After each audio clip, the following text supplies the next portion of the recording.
2 பட்டை, 2 கிராம்பு, 2 ஏலக்காய், ஒரு அன்னாச்சி பூ, அப்புறம் பிரிஞ்சி இலை, கடல் பாசி எல்லாத்தையும் போடுறேன்.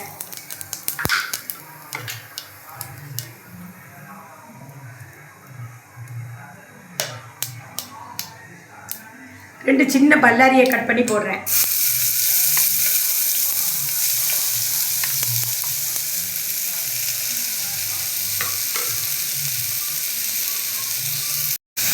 ஒரு ஸ்பூன் இஞ்சி பேஸ்ட் போடுறேன்.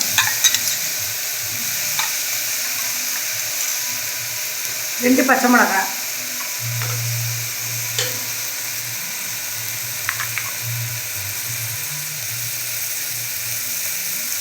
ஒரு தக்காளி கட் பண்ணி வச்சதை போடுறேன்.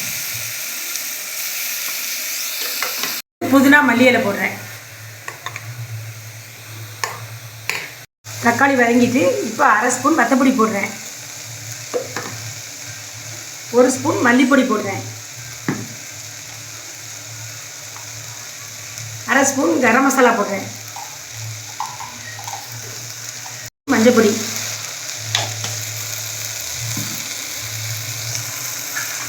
அதுக்கு தேவையான மசாலா அரைக்க போகிறேன். அதுக்கு 1/2 மூடி தேங்காய் எடுத்திருக்கேன். 1 ஸ்பூன் பெருஞ்சீரகம் எடுத்திருக்கேன். 1 ஸ்பூன் கசகசா எடுத்திருக்கேன்.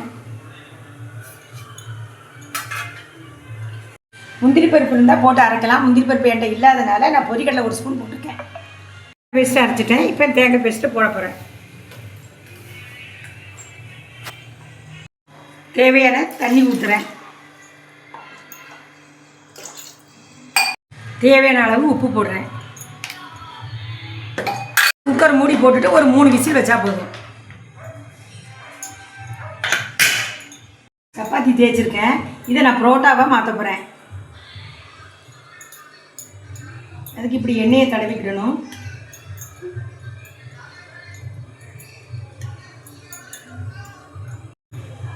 இதை இப்படி மடிச்சுட்டு இப்படி மடிக்கணும்.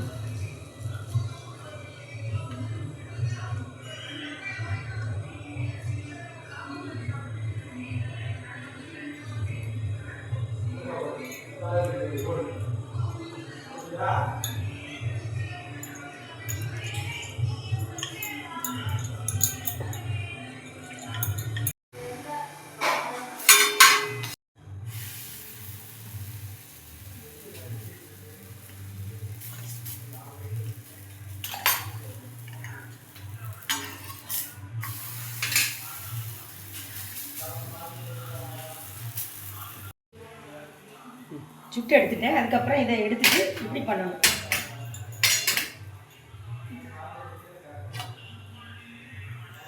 புரோட்டா மாதிரி கோதுமை புரோட்டாவும் சால்னாவும் ரெடி.